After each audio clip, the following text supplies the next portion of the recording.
Hello, Skaya and Dr. Tracy here. We felt called to share something that would be encouraging today with you guys. And also, we have a special announcement that we're going to share afterwards. So, Yay. yeah, so what are we going to share today, Tracy? So we're just talking about, I was hearing someone talk about the concept of pronoia, which is like that the universe is conspiring in your favor. And so we were just thinking about, we've been noticing, in our own minds, but also out in the world, how many people are really feeling like the world's against them, and especially in the last year, right? So it's just kind of magnifying whatever mental states we probably already kind of hanging out in and some of our habits, which we think can be a good thing, because if some kind of stressor magnifies something we're doing and brings it to our awareness and we can do it differently, it's going to make our lives a lot better when we take action to reprogram our brains. And so, pronoia is the opposite of paranoia. So paranoia is you feel like forces or people are conspiring against you or out to get you. And pronoia is the idea that, the way I've heard it is like the universe is conspiring in your favor. But we kind of want to take a little different twist on this, because there's this idea that the universe is outside of us. It's like some outside in, like the, Some force that's yeah, acting. like there's something on the outside that's doing things to me Uh-huh. or for me. And it creates a little bit of an illusion that we have less control than we actually have. And sure, there are lots of things we don't have control over, but I'm sure you guys have all heard we do have some control over how we process or respond to things, or react or respond. And how we perceive things, right? So what we'd actually like to shift it into is more that you are conspiring in your favor. So instead of the universe outside of you, like how you're choosing to see and interact with the world, and what lens you're looking at things through. Yeah, exactly. It's so Yeah. much more fun when we have some say in our reality, right? So Yeah, and I think what it's doing is basically like acknowledging, like, well, what do I actually have control over, right? Like, I can't control what other people in the world are doing. I can't control what the government is doing. I can't control what, a virus is doing. It's like those are things that are happening out there, so to speak. But what I do have control over is how I'm reacting to those things, or how I'm choosing to perceive my reality in relation to the world, or to the other, yeah. right? And here's the thing, you guys are probably like, yeah, I've already heard this before, duh. Yeah.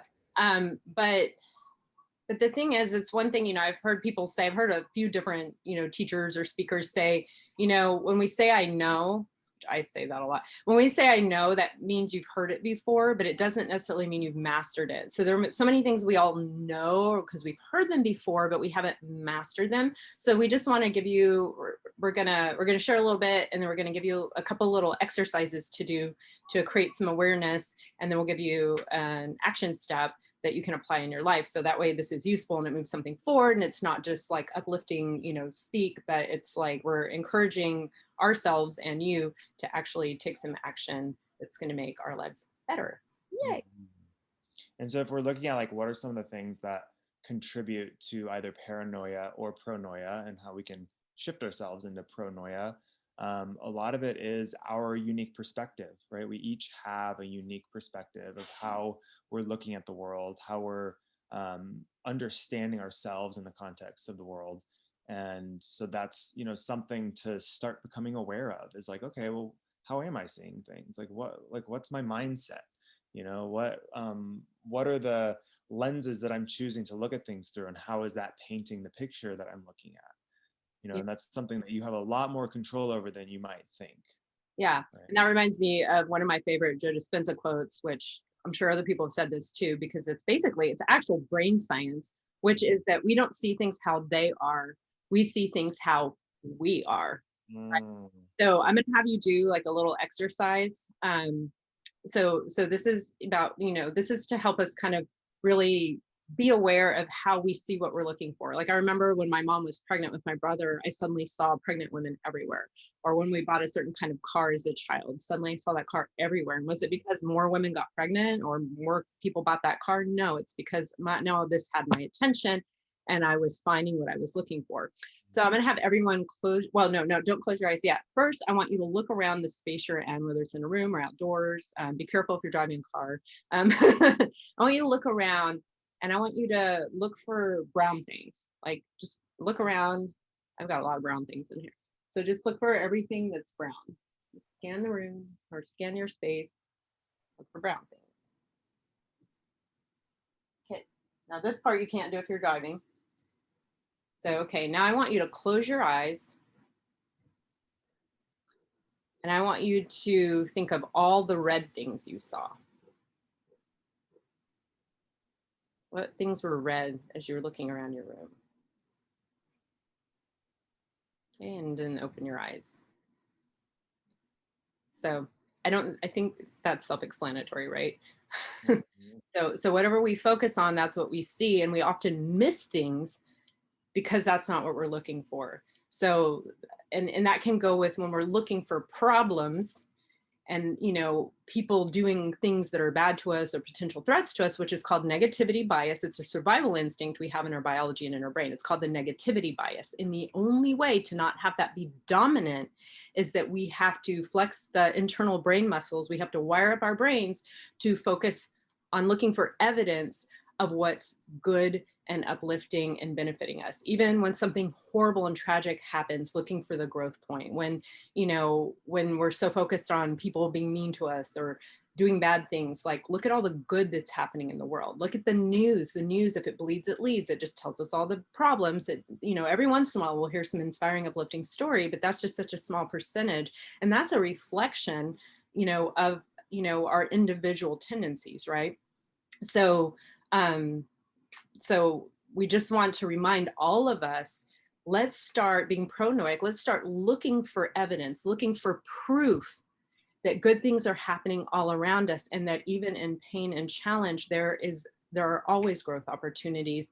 And not only to just see it, no, I'm going to grow from this, but to really take the bull by the horn, so to speak, and like use it and do something different.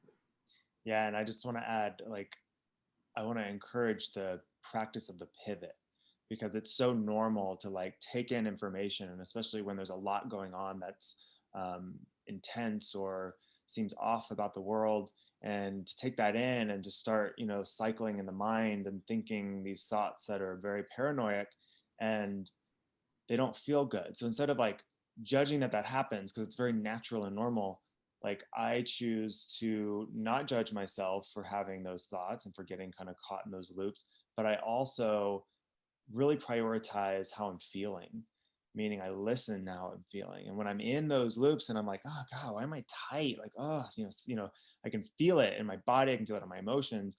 And I just say, oh, okay, like I'm doing that thing. I'm doing that thing again. It's okay, no big deal. Like, don't judge myself. And that allows me to pivot much more quickly, where then I can be like, okay, I know that I don't want to be in this state. So what can I do? And then I just start reframing, and I start thinking like, okay, how can I look at this situation in a way that brings me more ease and more comfort? And then literally my body starts to change. My whole outlook starts to change. And then actually the things that come into my reality, the things that come into my daily experiences start to change. So it's actually extremely powerful, and it's something that we can all do. We all have the ability to do it. It just takes that kind of humility to be like, oh, okay, I'm doing that thing again. And then, letting go of the judgment factor and just doing it and just being like, okay, well, what can I do to like see this differently and see this in a more positive light? It's like training a reflex, right? Like if you do it over and over and over and over and over, it gets easier and easier and easier. We don't think about, God, how am I going to brush my teeth? This is so awkward. I used to, a year or two ago, after a friend had a stroke, I decided to see how long it would take me to learn to brush my teeth with the other hand. And it was awkward and I wanted to resist, but I just kept doing it and doing it and doing it and doing it. Actually, I used to do it with this hand. Now I do it with this hand. See, my brain forgot which one had been the dominant hand, right? Oh, and something I forgot to mention earlier, that I like to give credit where credit's due. So that earlier exercise we did about the brown and the red, I actually got that from Tony Robbins. So anyway, Thanks, Tony. People have good ideas. Thanks, Tony. Yeah, Anyway, and I just want to add, our like this whole thing we're talking about, our mindset and our perspective, and what we have cycling in our mind, like it really does affect our physiology. It really affects how our body is functioning, and like tension and resistance literally blocks up the channels of energy and the metabolic channels in our body. I mean, that's what like tight muscles are, you know? And so this practice it makes a huge difference for your health and well-being. I love that. And I like to share with my clients about what I call top down, bottom up. And top down is how your thoughts change your physiology, your behaviors, and your reality. But then bottom up is how your physiological, your states change your perceptual lens. So if let's say I get some kind of parasitic infection or I have inflammation in my gut, and then I'm not making as much serotonin, what do you think that's going to do to how I see the world around me? If I don't get enough sleep and I'm cranky and I'm sleep deprived, if I'm overextending myself, if I don't have joy in my life, if I'm eating junk that's causing inflammation in my gut and in my brain, when you have inflammation in your brain, you don't see the world through happy lenses. Like your perceptual, Doesn't feel good. like Yeah. poor me, bad things always happen to me, no one loves me. And also trauma does that to us. Like if you had especially if you have, well, either single event trauma, but if you have complex trauma, things that happen over and over again, like an abusive childhood, then that just means you have an opportunity to take that experience that wired your brain up a certain way and say, I'm done.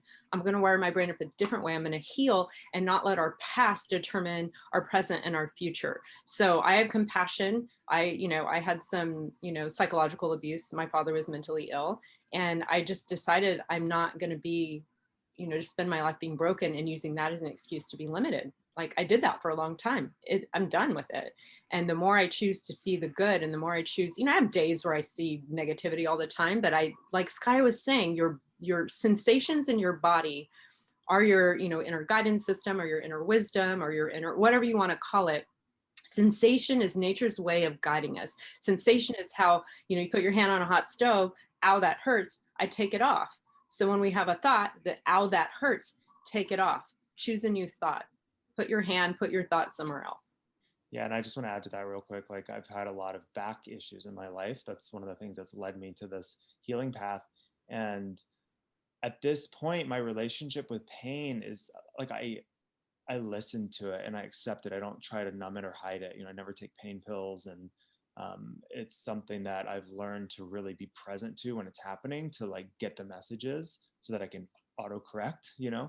And now at this point, like I've overworked myself in this last little period, and so my back is like there's something. Oh, I also went sledding, and so like one of my bones got out of place, and so I'm healing from that, and I have a lot of experience healing from these kinds of injuries. But it's really interesting because now that I don't try to run from pain, and I listen to it and I allow it in my experience when it needs to be there, I'm not actually feeling pain in this. It's like there's some gripping and there's a muscle out, and I'm aware of the sensations, but it's like pre-pain. You know what I mean? It's like I'm listening to it so in such a fine-tuned state that I don't actually even have to go to pain, because pain is that thing that's trying to get your attention when you're not paying attention.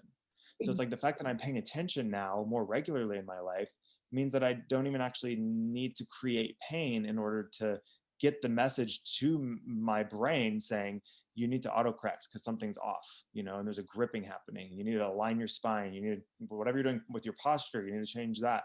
So it's just really interesting that, pain is something to be grateful for, because it is trying to get your attention. And as soon as you treat it as that, as this important signal, then actually your relationship to pain can really change. I love that. I completely agree.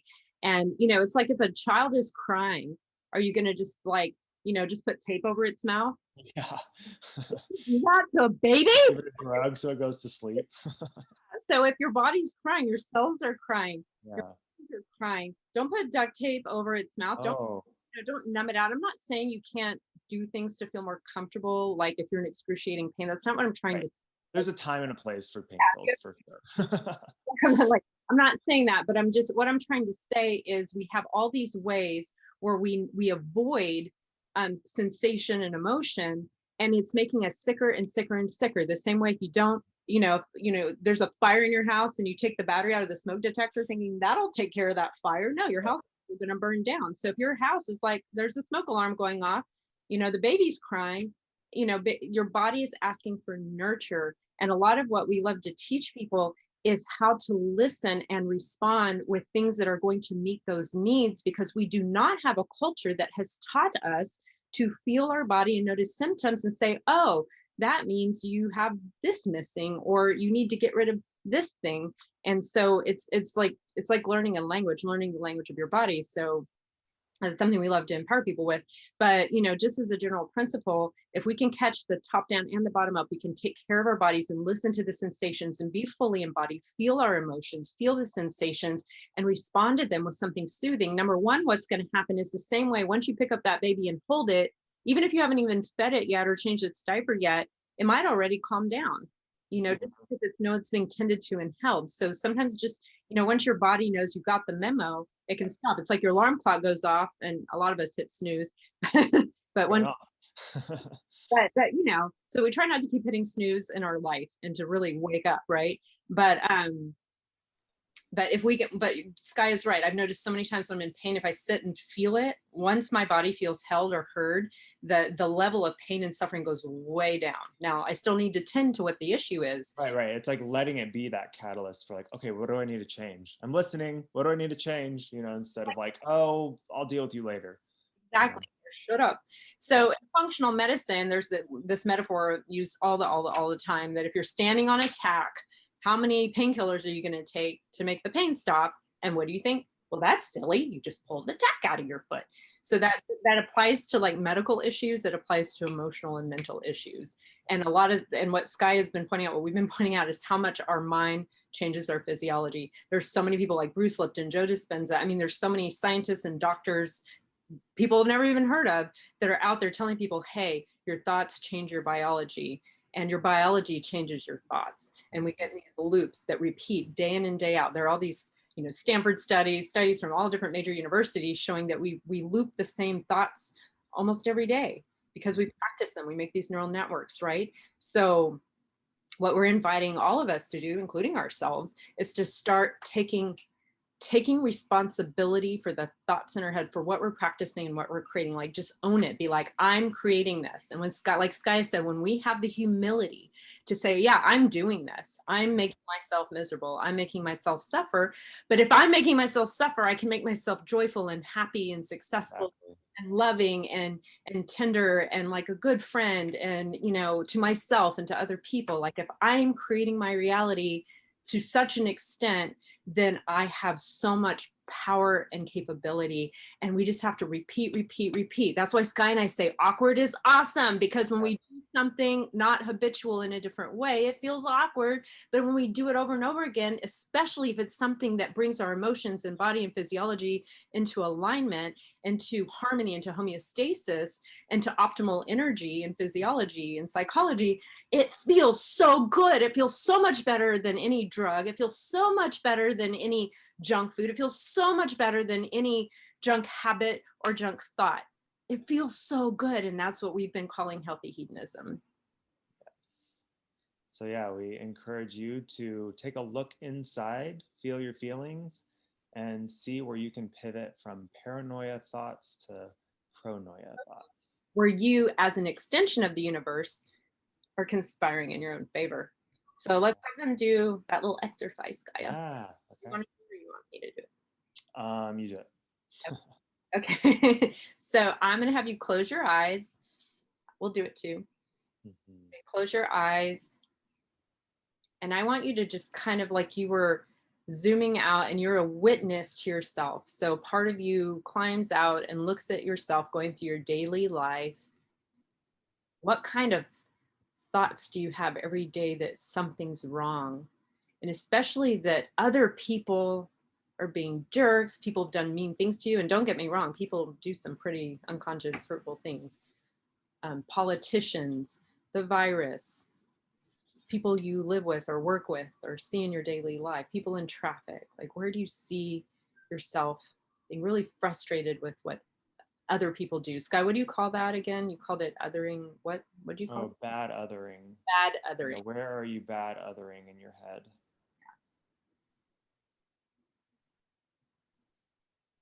Just notice where your mind goes there. Just a few more seconds. Noticing all the issues you have with other people's behavior.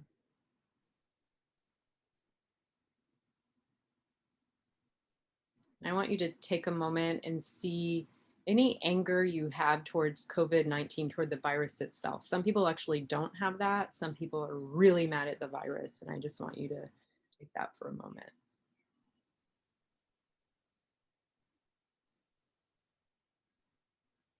Or fear of the virus.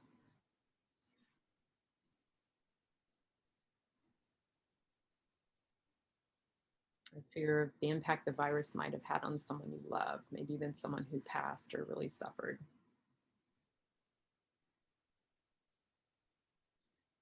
Now take a moment and just look at how you feel about the pandemic, just whatever that means to you, the pandemic, quarantine, the virus, whatever it is, how you felt about it, what you feel like it's done to you.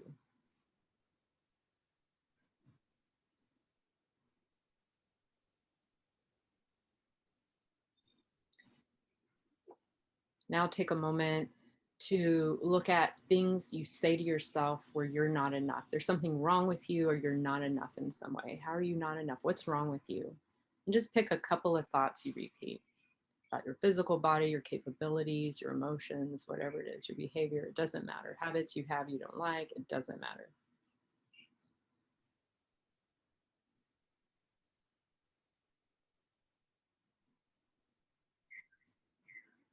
Now think of a habit or two, something that's going on in your life, something you do that you know isn't serving you. It can be around food, sleep, work, emotions, relationships, anything, finances, something that you really feel like should change, but you feel stuck. What is the story you tell yourself for why that can't change? I'm not this enough. I'm too this or that. Pick one thing. Just pick one thing.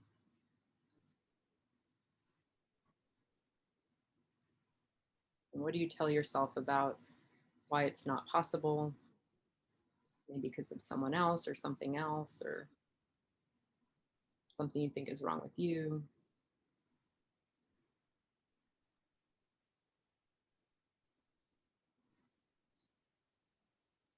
Just breathing and feeling. Notice how you feel in your body when you think about all these things. Notice the muscles in your body, your breathing. Are you breathing really deep into your diaphragm, into your belly? Is your breath shallow? Where are your shoulders? Are they forward or back? Where's your head? Is it forward or lifted up over you? Is your chest collapsed or lifted? Okay, now we're gonna lift your chest, roll your shoulders back, draw your head back. Take a big, deep inhale into your belly. And your diaphragm down. Let your belly fill up. And release. Inhale, fill up your belly.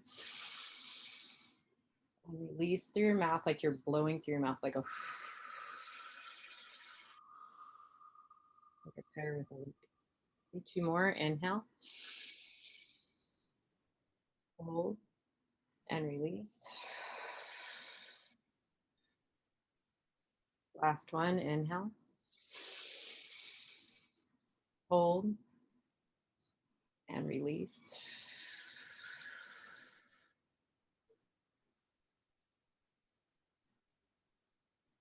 Now I want you to pick just one of those areas, either something someone else is doing, the virus, the pandemic, something you think is wrong with you, or you're frustrated with yourself. They can overlap. It could be something that kind of pulls in multiple categories. But I just want you to pick one thing, one thought you tell yourself, something you can't do or can't be better. Whether it's someone else's fault, the virus's fault, the pandemic's fault, something wrong with you, some combination. Just pick one thing, just one thing. I'll give you a few seconds to think about it.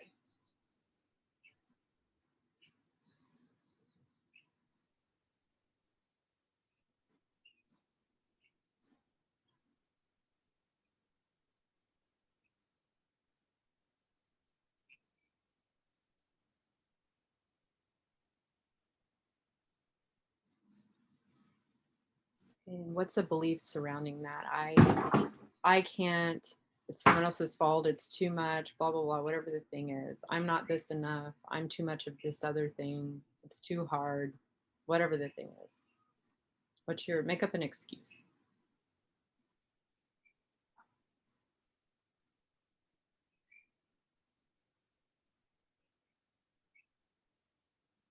Right now I want you to think of another narrative that counters that. Usually, what's really true, usually the limiting beliefs we tell ourselves are actually not really true. They're usually just some idea we got in our head, and we probably got it from someone else, even like, I don't have enough money, I'm too tall, I'm too short, I'm too fat, I'm too skinny, I'm too ugly, I'm too beautiful, I'm too weak, whatever the thing is. I want you to think of a new way to look at that. And it's usually the exact opposite of what's actually true.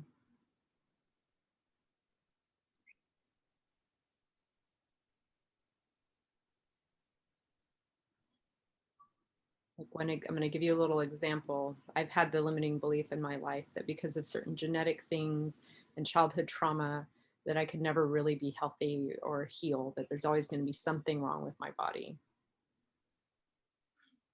And the truth is, my cells, my microbes have a high turnover. They're infinitely intelligent. I have access to infinite energy around me and solutions. And my body is a genius. If I stop practicing that belief, I can heal, I can overcome whatever is coming up for me, right? So that's just an example.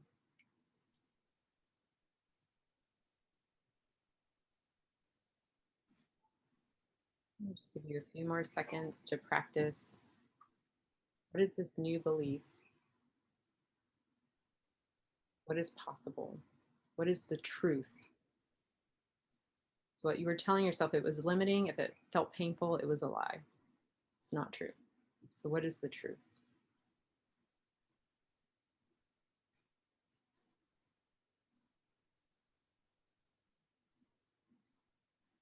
Okay, whenever you're ready, you can open your eyes. No rush. Now, beyond just seeing this, there are actually ways, I call them brain tricks. There are ways we can actually program these new beliefs into our lives. We don't have time for all of that right now, but that's something, I like to work with my clients on. So there are ways to rewire the nervous system with the new beliefs to basically associate the negative beliefs with all the pain they're causing. And then see how much pleasure and reward we can get from the new belief and wire it into our nervous system so that we see that the only real true path forward is what serves us. Mm. Thank you, Tracy. That was just what I needed.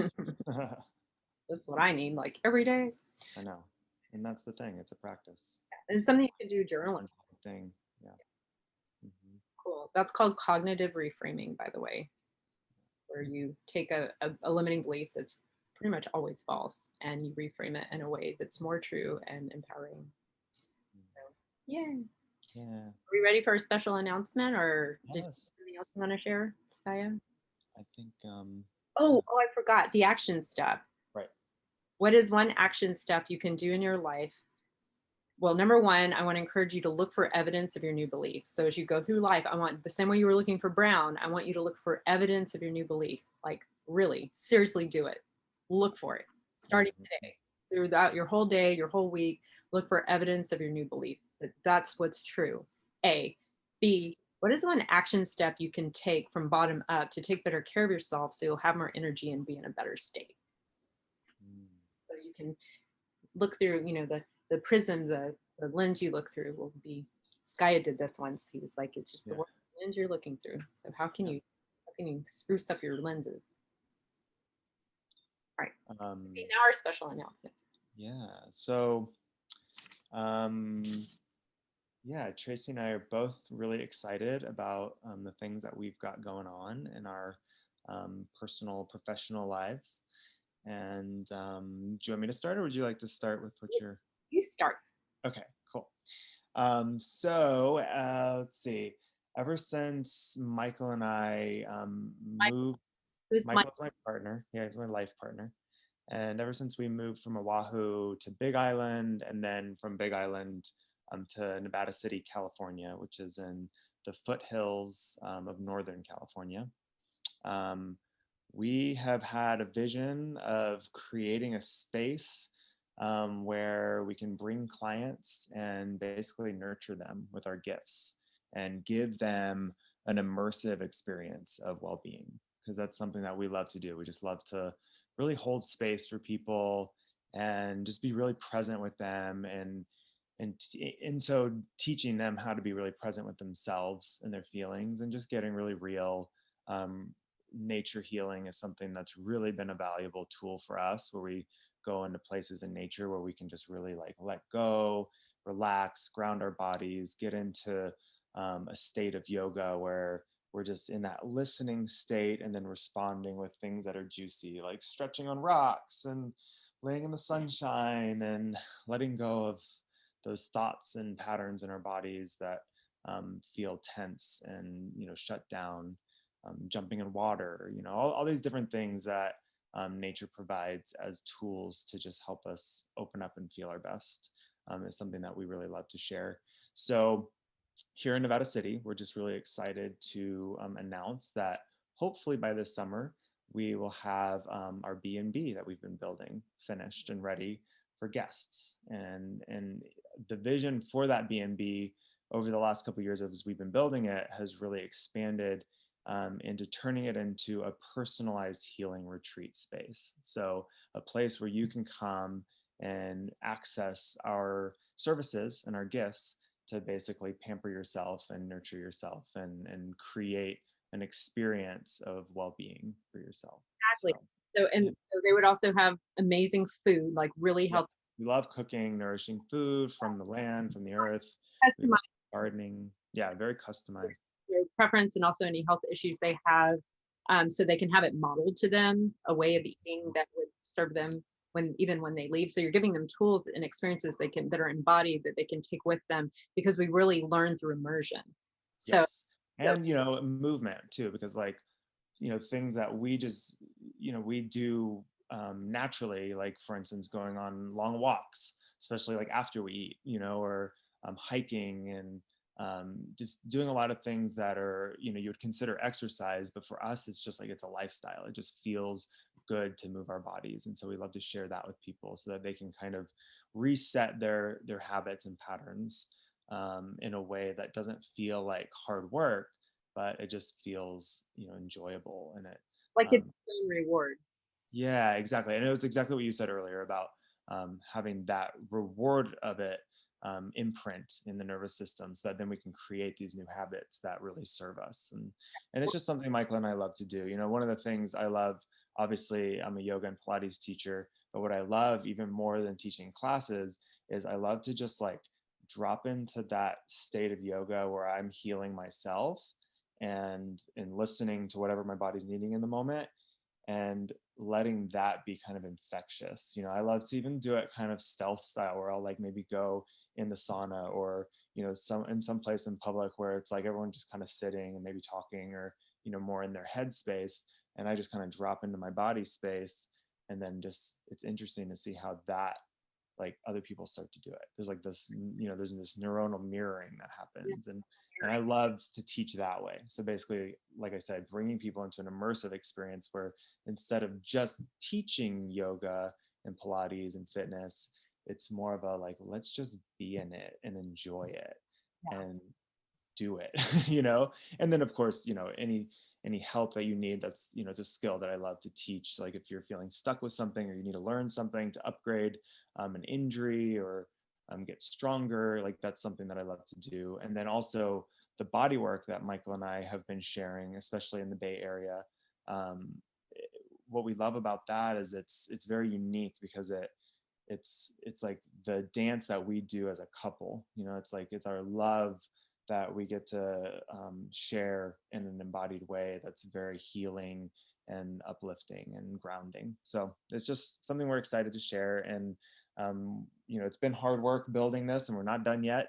We have a lot of work ahead of us, and but it's something we love doing. And so if it's something you're interested in, paying us a visit and coming for your own little healing retreat, let me know. And we're hoping to update with, the progress of this on our Facebook page, which right now is called Skaya and Michael Creations. And I think we also have an Instagram.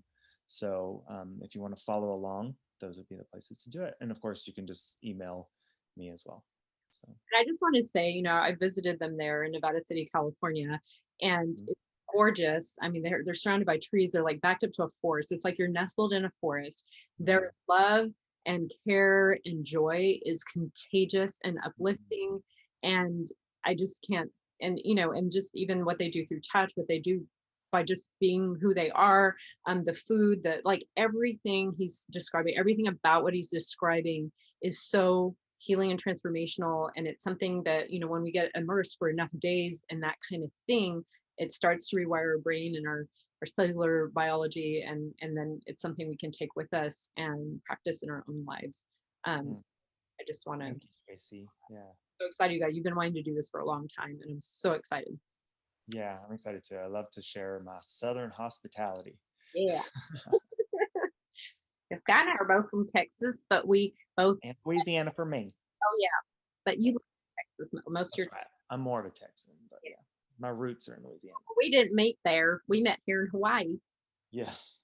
Now he moved off, but we're anyway. We like to do that. When we and I also want to share that we definitely still feel a connection to Hawaii, and we were recently on the Big Island, and I think we still feel a path to having a way to be sharing what we love about this place in Hawaii as well. So that's going to also be part of our flow at some point when this is finished. So.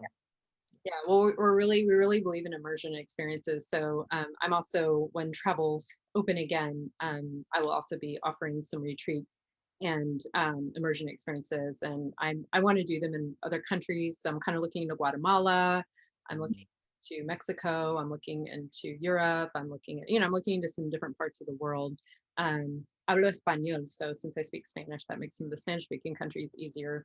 But I'm open to all different locations. But anyway, yeah, and I just want to share, like we both really like walk the walk that we share, or walk the talk that we share. And so like spending time with you in that way, I could see as just being like the most valuable way to really like soak up the wisdom that you share, because it's like there's really only so much you can like take in through your senses and your mind, but like to actually spend a week or so with you, like that would just be such a gift to be able to like really benefit from everything that you bring to the healing, so. Kaya. And actually, I wouldn't be surprised if we got in cahoots. Yes. Some are really cool all together. And then, woo, look out, world. Yes. And so, yeah. So, and again, we learn through modeling, right? As children, I learned this in, studying anthropology, we learn through modeling. And so when we have things modeled to us, I remember I wanted to recycle, but I didn't know how, even though it's so simple. And then I went and visited a friend at college in Berkeley, and I saw how the recycling was set up, and I was like, oh, that's all I have to do. Okay. And then since then I've recycled. So, you just have something modeled to you and you just do it, then you're like, oh, I get it. And then you can just keep doing it. You don't need willpower or anything. You just do it because you love it. Yes. Another thing, as a result of all this, we're moving and just pursuing exactly what feels right to us. We have to see so far away, and we're doing some different things. We're no longer going to be branding a Spoonful of Paradise. I'll still have Spoonful of Paradise, like healing chef services on Oahu, but I have rebranded as innergeniushealth.com. Why? Because, like I was saying earlier, we are genius. We're an extension of nature. We're an extension of the infinite intelligence of nature. And, we have that in our cells and in our microbes and in our DNA and in our consciousness. And, I've had so many clients just so scared that they couldn't heal. I've been scared I couldn't heal until I realized we have this genius inside of us. And when we nurture that genius, when we give it what it needs, we can heal from cell to soul. So my new website is innergeniushealth.com.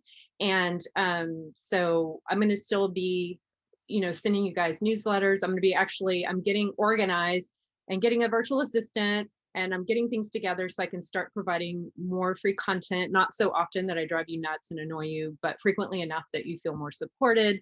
Because I feel like I just have so much I want to share with people, and I'm tired of just sitting on it, wishing I would share it. I'm ready to just do it. So I've had a big shift through COVID. COVID is, yeah, there have been things that have been very stressful and challenging, but in that challenge, so much growth is happening. And that's been the birth of this new website. It's been a new business model. It's been a new mindset. It's been a renewed passion for helping people prevent and heal illness, addressing the root causes and not just covering up symptoms. I am so tired. I'm so tired of seeing people, being given, medications or solutions to their health problems that are just taking the battery out of the smoke detector and letting their house burn down. I just like, it makes me want to cry sometimes. And so I'm just going to take all that frustration of what's happening that's not serving people, and I'm going to channel it into helping you really learn to fall in love with yourself as nature, as brilliance, as genius incarnate, and be able to heal yourself from cell to soul. Yes, I love that, and I love your new name. And I just want to acknowledge like how much work it is to be creating and at this level, and offering what you're offering at this level. And so I thank you for putting your all into that, and it makes me feel really good because of the direction that I'm going, and like not having the time right now to be putting out on that level. Like I just feel so good that you're doing it, and I feel so grateful that you're holding that space that we love to share for people. So thank you, Tracy. And Yeah. that's Gaia, I'll be, I want to be interviewing some people who had some amazing healing stories. I want to interview experts of all kinds. I want to, just make some short, useful videos with tips. I want to, I'll be posting on social media. I'm on Instagram, it's just Inner Genius Health. Mm. And Facebook, I have a Facebook page, Inner Genius Health. I'm on LinkedIn, it's Tracy Potter, PhD. And then innergeniushealth.com is my website. I'm still working with people one-on-one. I'm going to be putting together a few groups a year. I'm going to be creating free content, and I'm going to, with help from other people, because I'm like going to get help. I would like to be offering, some retreats and immersive experiences as well, because that's what really gets things in our bones. So a combination of immersion experiences where you really get it in you, some virtual experiences, and then some other support along the ways that keeps reinforcing what we're learning. So I'm excited. Yeah. Yes, I'm Sky excited. and I are so like, it's just, we still love each other so much. And it's so good to be like branding separately, but it Mhm. doesn't feel like a loss or grief or anything. Like it It just, feels more like an expansion, like exactly. it's like you're really specializing in the parts that are really just turning you on, and that you really want to do, and the same with me. And so I feel like in doing that, we're like offering a bigger bouquet of love to the world. So yeah. Well, we love you guys so much. All of you who've supported us for, was it like 12 years? We were business partners, but we're still soul siblings. Yes. We're going to collaborate and conspire in our favor and your favor. So thank Yes. you for listening today. We love you so much. Take care. Bye.